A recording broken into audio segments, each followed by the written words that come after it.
Vance Bastion here with my co-host S.A. Baz Collins for this week's Written on the Edge Season 10, Episode 33 interview. We're going to be catching up with Kevin Klehr and discussing his upcoming book, Grayson's Magical Mishaps, as well as the release of his audiobook for The Midnight Man. So if you don't know our guest, let me give you a quick bio. Kevin Klehr lives with his husband Warren in a humble apartment in Australia's own Emerald City, Sydney. His tall tales explore unrequited love in the theater district of the afterlife, romance between a dreamer and a realist, a man in search of himself while trapped on an enchanted ocean liner, and a dystopian city addicted to social media. Kevin hopes to continue to bring more whimsical tales of love, life, and friendship to you, the readers. Kevin, welcome back to the show.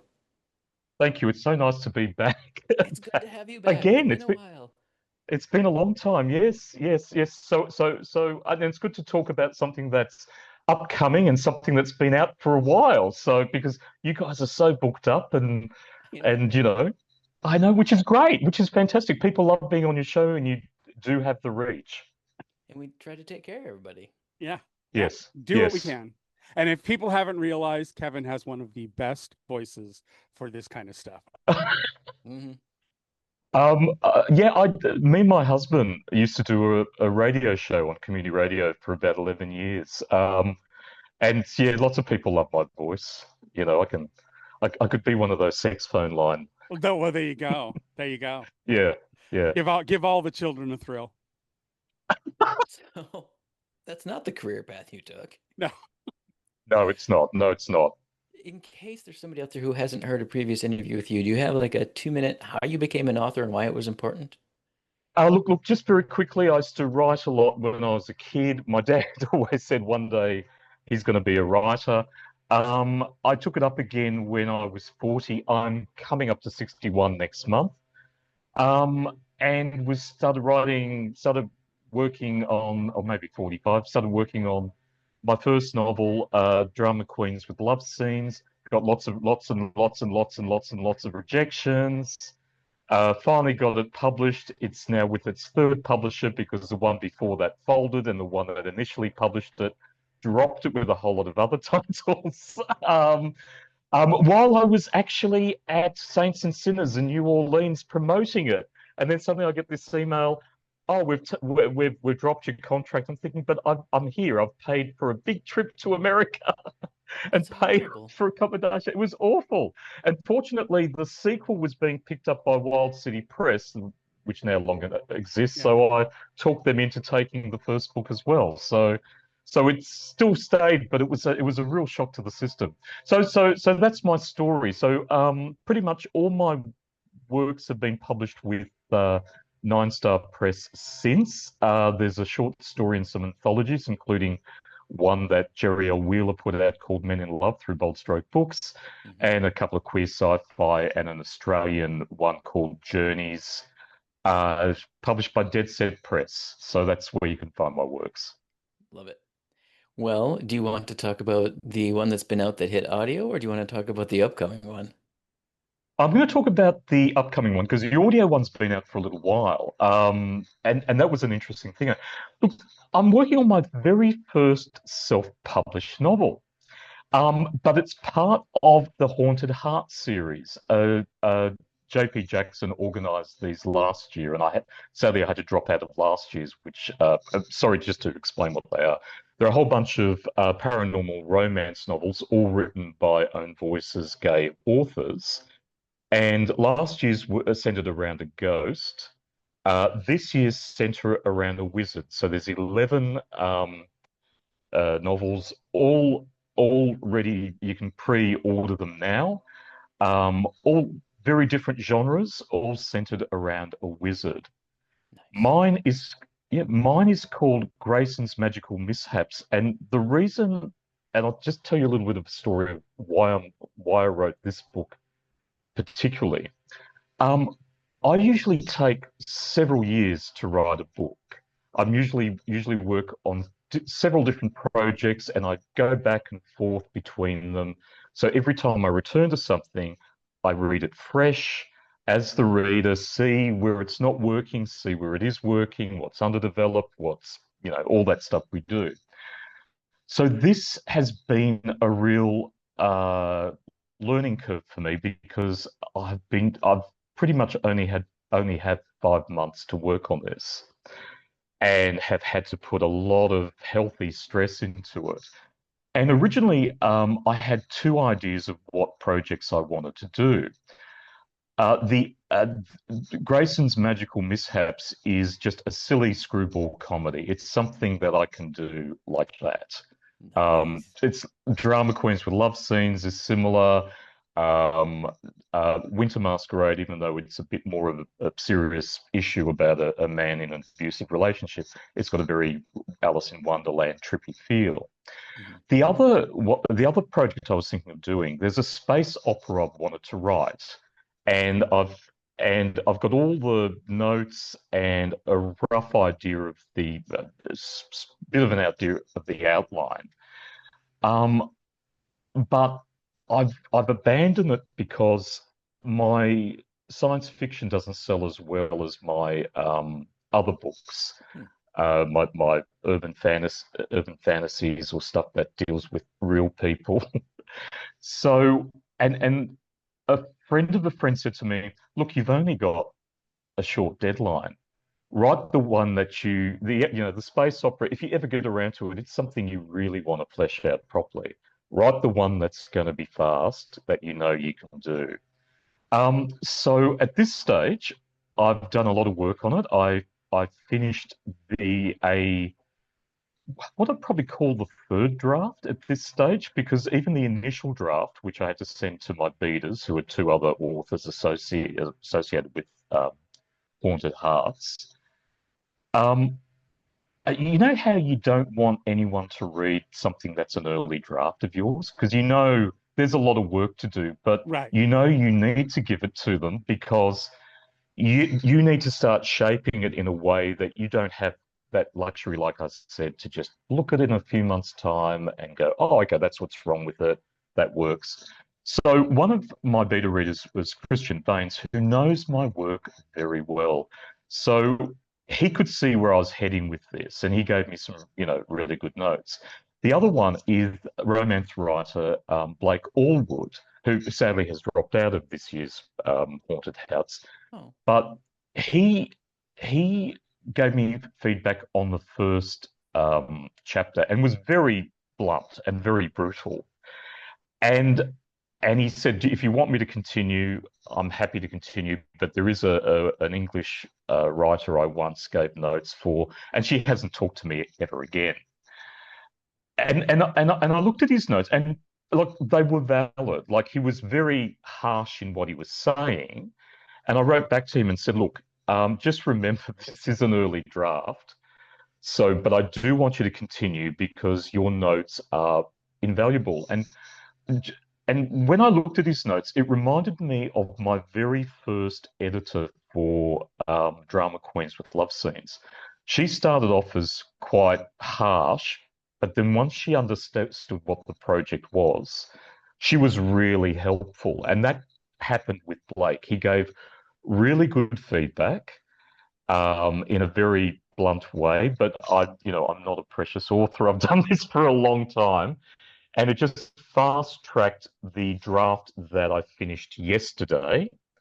That um, that next week, me and Warren are off on a road trip for a minimum of 3 weeks, and when I get back, I'm going to read it on the tablet in a font I've never seen it before, with red stylus in hand, and just read it as a reader in two days. Go to some spot that I don't, that's different, or my favorite reading chair, and just pretend it's not me who wrote it, and just make red markings all over it.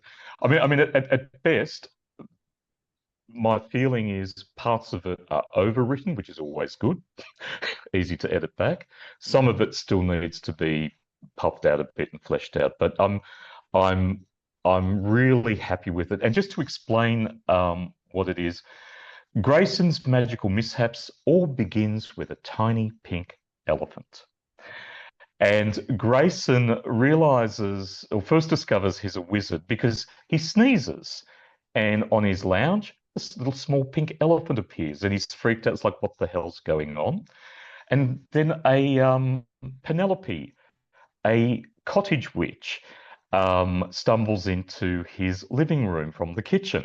Now, a cottage witch, because J.P. Jackson gave us all the breakdown of the different types of witches and warlocks that exist, a cottage witch only kind of knows housework spells.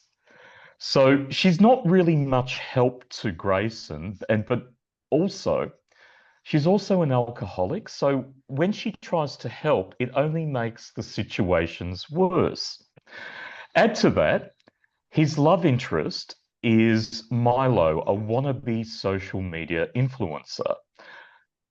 Milo's best friend is bitchy, successful influencer Summer, and she doesn't like Grayson. She thinks he's a nerd, that Milo can do better, and just by chance happens to get on video one of Grayson's magical mishaps after he sneezes and threatens to expose him unless he breaks it off with Milo. So that's the crux of the story. A lot of other weird and wonderful things happen because I think one of the fun things about this, I just thought, just make sure something silly happens in each chapter. Make sure, don't have any chapters that just are there to move the story along. Make sure something ridiculously happens in each chapter. So that's the crux of it. Love it. So I'd like to give a shout out to JP Jackson because he was on last year talking about his Ghost series. So if you go listen to his, I think it's September interview with us from 2024, he talks about the Ghost series that kicks off the whole Yeah, series that you're now writing in. So yeah. I'd love to give him a huge shout out for that. JP Jackson, we love you too. Come back Yep. and talk to He's us. been very he's been very helpful and supportive in the and he's also tearing his hair out at certain parts when we weren't getting our covers done and all Right. that. But all the covers look fantastic, done by Samrat, and I can't remember his surname, silly me. But they're stunning covers. If you have a look, now this year they're only coming out through Amazon. Okay. Kindle Unlimited and print editions. So all the pre-orders are there under Season of the Witch, under Haunted Heart Season of the Witch. Nice. Nice. So let's dive into Grayson. You just Okay. you decided to go with your flair for comedy. I love it. How did you come up with something whimsical for each chapter? Like literally, did you just write down a bunch of things and roll a die and say, haha, chapter four is Look, I've discovered. I think I might have spoken about this last time I was on. I've discovered the snowflake method, which means you kind of develop each character, and you eventually work out what they want consciously, Mhm. what they want subconsciously, and what their epiphany is. So you end up with an ensemble cast that all rely on each other. But you also, while you write, the characters themselves kind of panster a bit, but they still keep within the realms of what you're writing without going so out there. It's like, oh, this is taking it too far in a different direction. But the other thing I thought of as I was writing it, um, um, Susan Harris, who's best known for being the exec producer and creator of The Golden Girls, Mhm. back in 1977, one of her earlier sitcoms was a Soap. series called Soap, Soap. One of my which all-time favorites. I know I've got the box set, and sadly I think it kind of jumped the shark late in season two and never was as good as the Quite first got season back. and Yeah. most of Yeah. season two. Yeah, yeah. Um, but but in that because it's based around a soap opera with the most wild, silly ideas, but also used theatre actors who could play to the live studio audience. But also, while idiotic things were happening in all these plot twists were so ridiculously silly and out there, it could turn into a serious, beautiful piece all of a sudden, not like, unlike the Golden Girls, Yeah. Mhm. and then go back to the comedies. So that was my, I don't know, my inspiration when I wrote this. I just thought, okay, come up with the most weird things that could happen when he sneezes and the most monumental screw ups that Penelope the cottage witch adds trying to help him. So I Awesome. get kind of a from the Bewitched series an Aunt Clara kind of feel for Penelope, where she's a little No, bubbly. No, no, no. I've made her young, Oh, okay. and she's got a 1960s aesthetic. Like I grabbed all these images of 1960s fashion, so she's always in that's her thing. So she's quite a little bit of a fashionista, but she likes to party a lot and just comes in when she needs to help Grayson, promising she'd always be there for him. Often she's not, and when she is, she just makes matters worse. So and when and of course eventually like Milo suddenly is in the middle of one of these mishaps and suddenly then has to deal with all the stuff about him being a wizard as well. But there are three other witch characters in there who are older. They're part of Penelope's knitting circle, and they also play a role within the text. Excellent. I Nice. love that. Nice. All right. Well, is there anything else about Grayson's magical mishaps you want readers to know that we didn't think to ask? And No, no, no, no. There's a trailer out there you can have a look at. We're all doing the hard sell for the Haunted Heart series, so have a browse through them, pick up some pre-orders, and we're all busy working on them as we speak. it's up for pre-order. What's the release date? Now they're all staggered. Hmm. I think, if I remember rightly, I think my release date is the 28th of October, or maybe that's Christian's release date. I think he's after me. I can't remember. But you mean like Um, right at Halloween, basically. yeah, I mean, they start being released in September because some of the authors are way ahead on this project. Hmm. Um, I'm because I'm a Virgo perfectionist. I have blood, sweat, and teared this thing to the max in a short space of time, but still know it's not ready, but Hmm. also know I need to not look at it. Otherwise, I'm just going to keep second guessing myself. Right, right, I Right. right. need to return to it in three Yep. weeks. Nice. Hopping quickly over to your audiobook, The Midnight Yes, Library. this was released earlier this year. Hmm.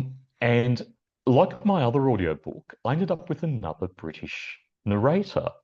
Not by design, because my other audiobook, which we spoke about last time, Winter Masquerade, has an Alice in Wonderland feel, so you kind of needed Hmm. a British voice, an Australian voice or an American voice. Eh. A little too But this whimsy. time, yeah, yeah, yeah, it adds to the whimsy.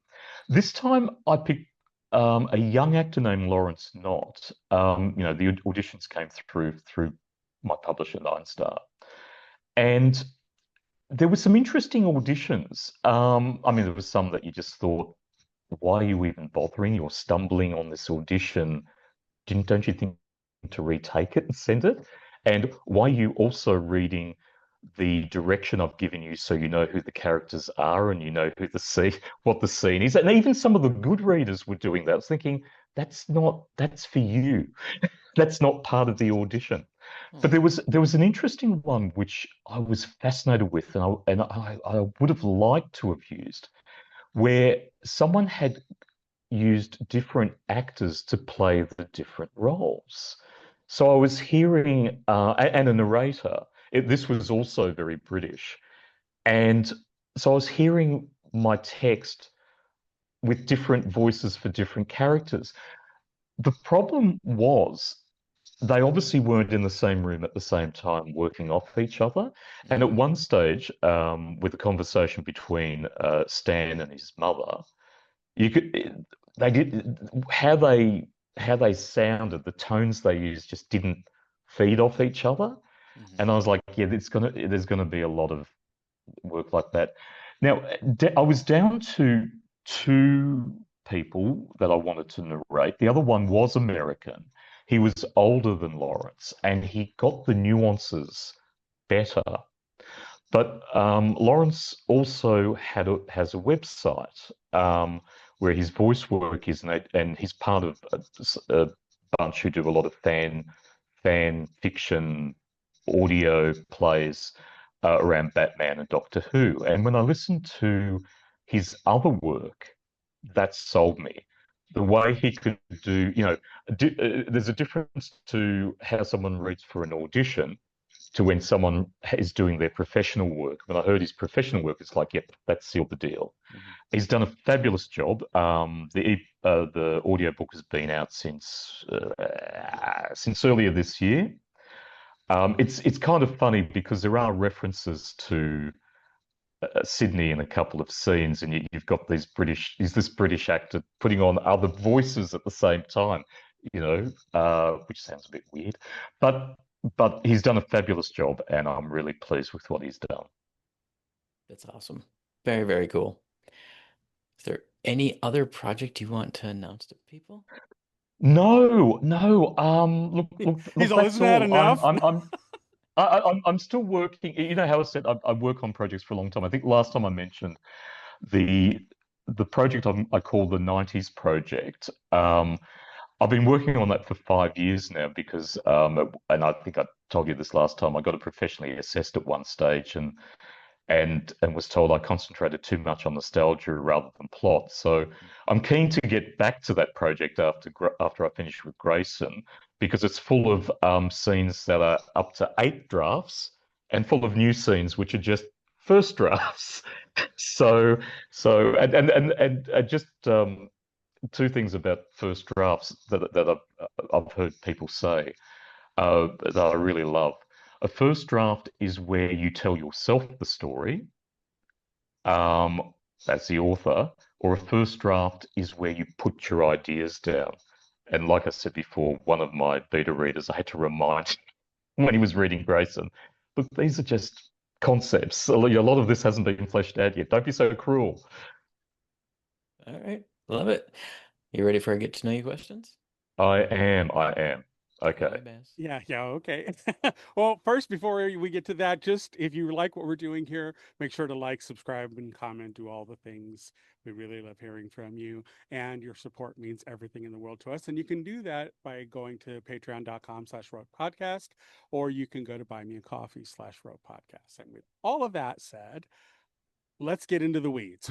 What can you name a movie that was better than the book? Call me by your name.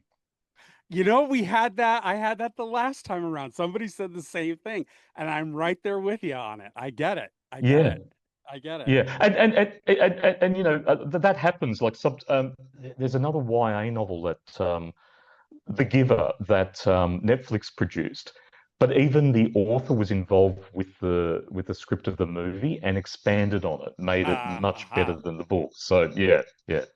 Well, hopefully that one day the Netflix or Amazon people come knocking on your door for it. Okay. Which fictional character would you most like to be friends with? Donna from the series Suits, which my husband has just discovered and has made me a fan of. Okay. Love that. Okay. Well, what's the most fascinating fact that you know? Everyone leans in. That I've been in love for 35 years, coming Well this done. November. Well done, sir. Well done. Bravo. For those who weren't here Not for the that, pre-show. not that you didn't know, not that you didn't, push me to say that. The original thing I actually wrote here was the world is definitely not flat, but yeah, I've been in love Yeah. for 35 Well, years. That's a some better people one. do need to hear that. But we shan't go into that. No. All right. Well, what was your favorite subject in school? Speech and drama. And, and English was next. You're right. Well, yeah. We didn't Yeah, think you did it in yeah. Romanian. So, before making a telephone call, do you rehearse what you're going to say? No.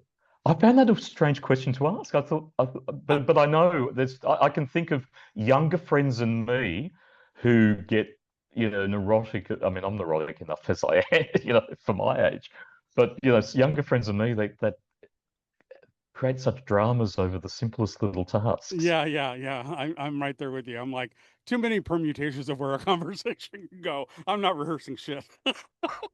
I'll just get to it when I get to it. All right. What current event or causes are you passionate about? Well, Gaza. Yeah. So let's leave that there. That yeah, for many years now. Yep, yep. And I've seen lately the big thing trending there is silence on Gaza means you're complicit about what's happening there. So speak up, people. Yeah, yeah. Just to, we have a really good world news service that's just broadcast on one of our free-to-air channels, and apparently during COVID, it started rating more as people were home and seeing much better news service than any of the other channels. So for a good 2 years, watching this unfold and seeing, and always Hmm. the newsreader going, and just a warning, this this story contains images which some of you may find distressing. Yeah, Pretty much every night. Yeah. yeah. I know of what you speak because I watch news media worldwide. I don't just watch Yeah, American stuff. All right. yeah. So, if you could visit anywhere in the world right now, where would that be? Now this was an interesting one because Warren and I are very well traveled. We've been to a Mm-hmm. lot of places Mm-hmm. around the world, and we're Mm-hmm. planning another world trip next year. I actually put down two answers: Iceland, which I think will be included in next year's trip, but I Okay. also put down Egypt. Yes. I've You been know, there you a know little that. bit. Oh, well, did you? I loved it. Yeah. I know a couple of people who have, but I kind of know there are certain countries that you start becoming, I should do that with a tour group because it's not, yeah. So yeah, in my defense, I did, but I also did back in the 90s. So it was a little politically different. Ironically, the tour group I was with, I hung out with the Australians because they were way more fun than the Americans. Oh, oh, oh, I've met fun Americans. I'm not saying there aren't, but on that Yeah. particular tour group, I had way more fun with the Australians. Oh, fair enough. Fair I enough. learned the most from the Germans, though. So here's a bit of advice. Oh, yeah. When you're in Egypt, the Egyptians know that when a German says nine, they mean no. So if like a street vendor's trying to put something around your neck or they're just trying to get something in your hands to make you buy it, if you act German and say nine, they turn around and walk away. It's Oh, amazing. It's like oh, superpowers. oh, that's good. That's good. That's good to know. That's good to know. It was awesome. Just buy a T-shirt that says 9 Yeah, nine. and just point. All right. Who, if anyone, was your first celebrity crush? Now, you're not going to know this person, and I'll tell you a little bit of a story. His name is Steve Gilpin. He actually passed away a couple of years ago. Oh, no, sorry, a couple of decades ago, because he was in a coma after a motorcycle accident. But he was the lead singer of an 80s Australian band called My Sex. Now, I was a teenager back then, and there's one song where the lyrics go, I've been in with lots of girls and out with lots of boys. But when he did it live, and I was there in the front row, 16-year-old, just gazing at him like, like fanboy, he changed lyrics to I've been in with lots of girls and out with two or three boys. And then he kind of did this hand gesture that it wasn't for him. So I could literally hear my heart break inside my chest going, oh, oh, oh no, oh no. Oh, well. Some things are not meant to be. All I right. know, I know. Final question. What is your personal favorite recipe that you make, and are you willing to share it with us? Um, One that has been a favorite for many decades, but it's complex, so I can't share it like on this podcast, is a baked pumpkin and Grand Marnier cheesecake. As a baked cheesecake, that's pumpkin and Grand Marnier flavored. But the last few years, I've been making ice cream. It was Warren's birthday, and we were going past like a kitchenware store, and they had ice cream makers on special at half price. And I thought, for Warren's birthday, I'm going to buy myself an ice cream maker. He's going to benefit from it. So I've been learning. I've been making ice I cream think if I for remember right, you had just got it the last time you were on our show, and yeah. you had made some flavor. God, it's on the tip of my tongue. I just can't think of what it was called. But you guys had just discovered a flavor that a combination that you made, and I do remember you having this element about you doing it for his birthday, but so I do recall this. I do recall this. One flavor that's become really popular with our friends is lemon and ricotta. It's still got cream in it, but there's Right. also ricotta cheese in it. Um, and recently, I made it with lemons from lemons that came from a friend's backyard Oh, tree. nice. The difference It's between a store-bought huge. lemon, even as I was grating the lemon rind, the smell that was coming up was just pure heaven. Yeah. It was Yeah. just beautiful, Hmm. Amazing. Amazing. you Well, know. you made it through our list. Bravo. Bravo. I always look forward to these lists. They're always different. And I'm always, I'm always doing them at the last, I was here with my coffee, my breakfast cereal, because it's what is it, Friday morning here, and just okay, da da da da da da. Oh, my brain's actually clicking in. Da da da da da da. There's the answers, except for what's the most fascinating fact you know? I'd be, And for those who weren't here for the pre-show, Warren, his husband, had said that should be the one that he should say, but he had another one. So what was why we all laughed when he said it was we knew what the right answer was, not the answer that he had originally written. yeah, yeah. So, where is the best place for people to catch up with you, find out what you're doing, see what's coming up next, and find all of your books and releases? Look, my website, which I'm in the early stages of doing a bit of a revamp of the homepage because a long time ago when I set up a website, I I read this advice that said make your front page about your books, not about yourself, because a lot of people only go to homepages. They often don't go, and that's true. I look at the stats of my WordPress and it's like, yeah, that's true. Mm. And because there's so many books now, um, I want to tidy it up and put like any series together just in one graphic and all that. So I've just started that process. But yes, Kevin Klehr, and I've got. Oh, look, if you're watching the video, my surname is on the screen. It's KevinKlehr .com. That's my website.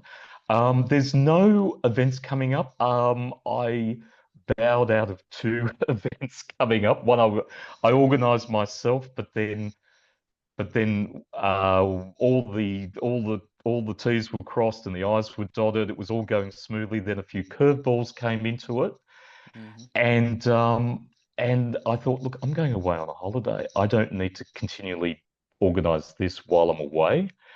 So I cancelled it, especially as um, my husband bought tickets, and I was badgering him for a while to a stage production of The Talented Mr. Ripley.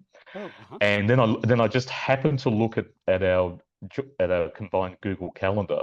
I'd forgotten to put this event that was going to be on at Qtopia, this great queer museum in Sydney, and I had paid a lot of money for the hire of the thing and all that. And I went, you know what? This event has just started becoming too hard. I need this 3 weeks away. I really do. I'm cancelling it. I'm cancelling it.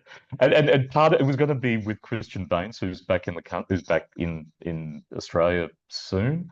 Say hi for us. And sorry, Say yeah, hi for us. yeah. Oh, I will. I will definitely say hi for you guys. And I just went, you know what? I need a holiday. I need a You holiday. know, you get to a Yep. certain age and you just know it's got to be for you first. Hmm. Oh, look. I agree. Like I've been retired for a long time now, but like I said, I'm 61 next month. My husband is 63. 2 to 3 days a week at 9 a.m. We're at our over 50s gym, and then later on that day we go swimming in the pool.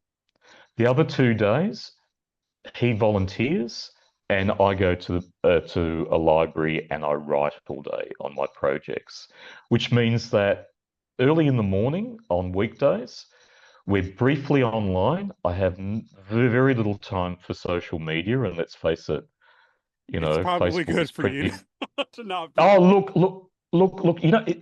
I think the last time I was on, Elon killed my most successful platform, and since then, my opportunities have diminished, and my Hmm. sales have diminished, and I'm starting all over again.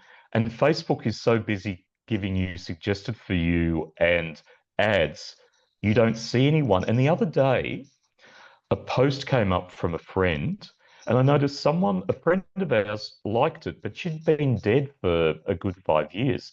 Then I looked, and it was a post that came into my feed from 8 years ago. I was like, why is that coming into my feed? Where's all the new posts from everyone else? And then another one, there's a great Facebook group called Gay Men Loving Gay Books. So if you can find it, become a member, because a lot of gay literature is discussed. It's not more. There's a little bit of promotion, but it's mostly But there's about most, yeah, the modern craft. and classic gay literature. Yeah.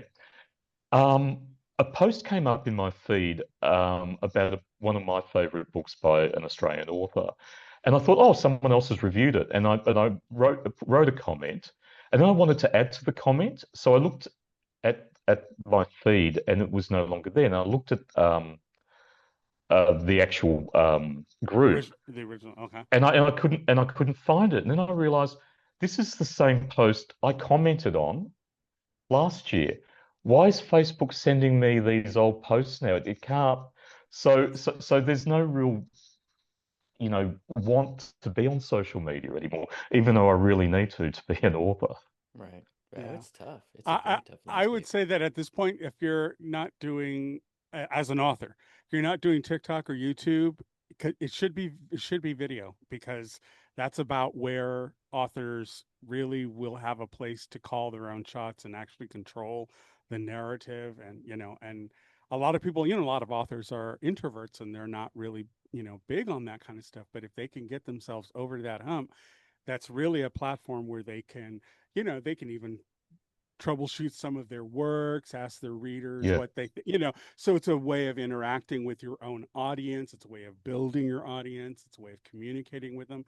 Anne Rice did a really good job on Facebook, and she was really good at moderating the hate and anything else that was going on.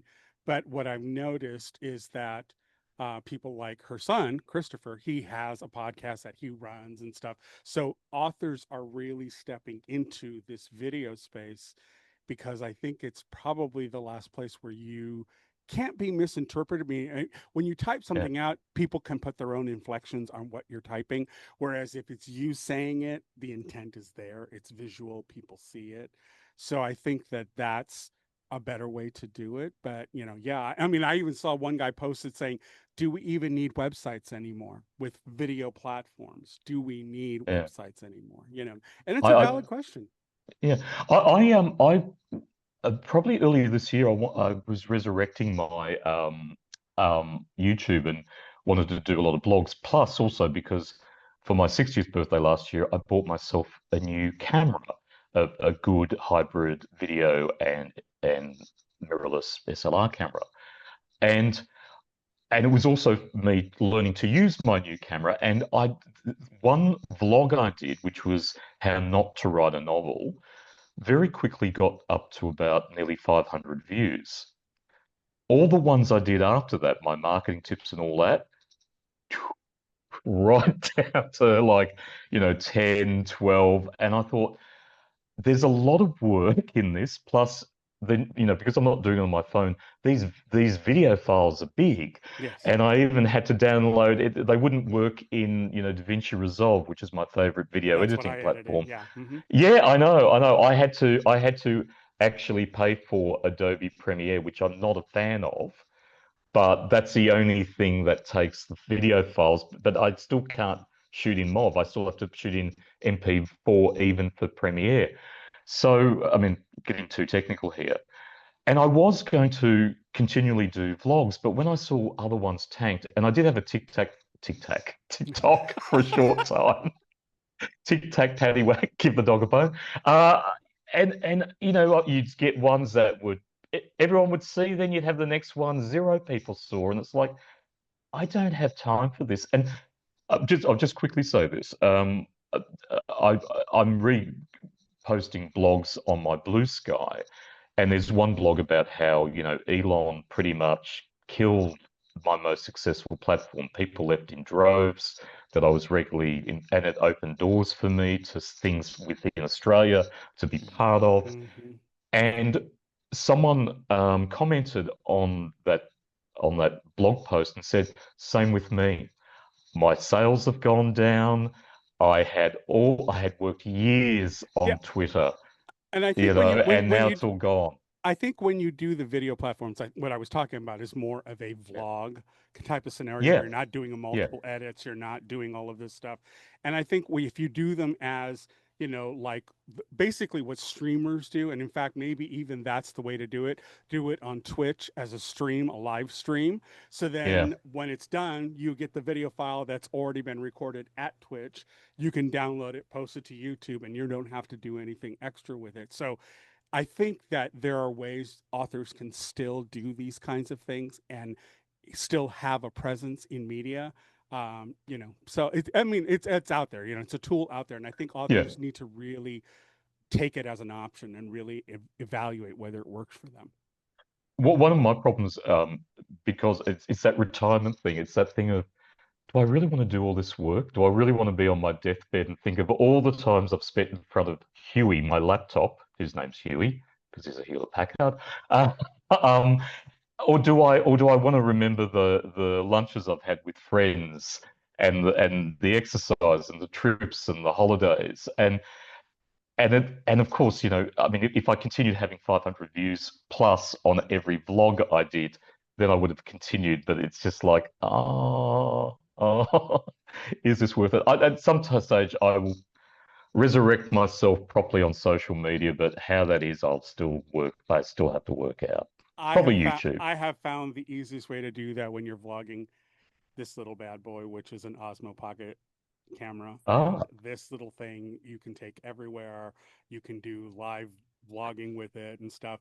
But it's great because it's in 4K. It's got great, and you get great smaller files to deal with. So it's really yeah. good at what it does. But that's just it. The tool sets are out there. And what I'm trying to get at is that I think authors really should look at, because I had this conversation with Lee Pulaski last week.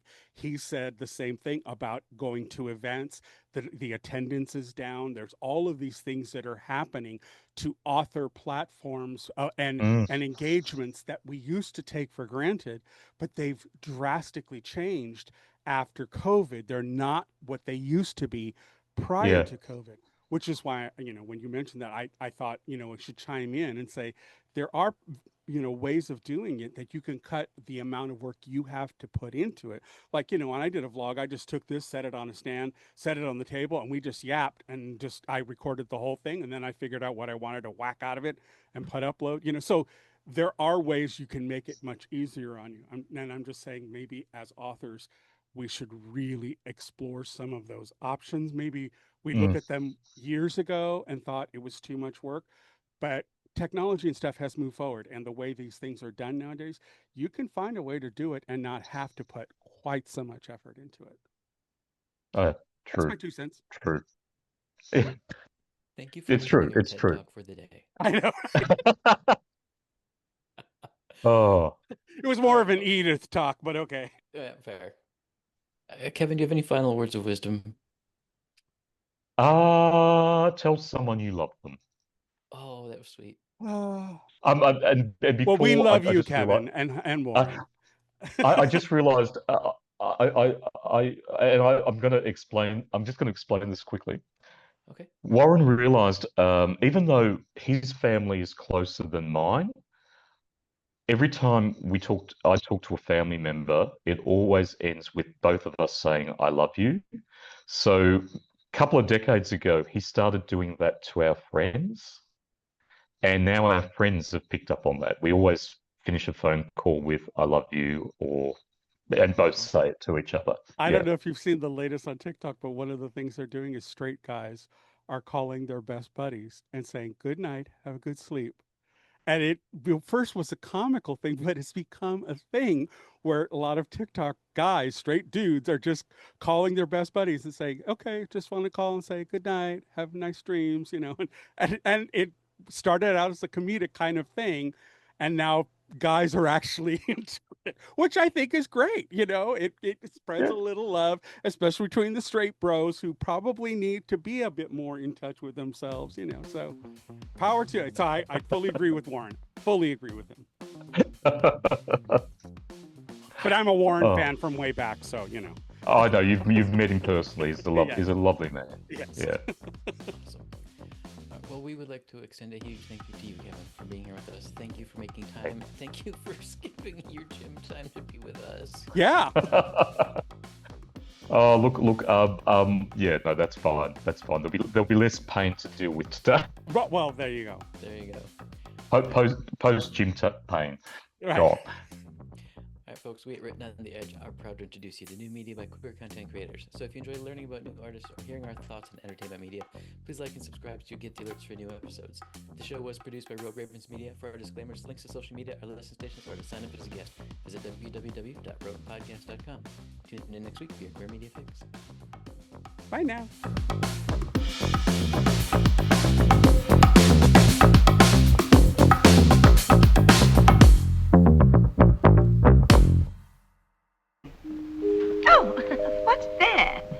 Closing time. The bums rush in melody, dear.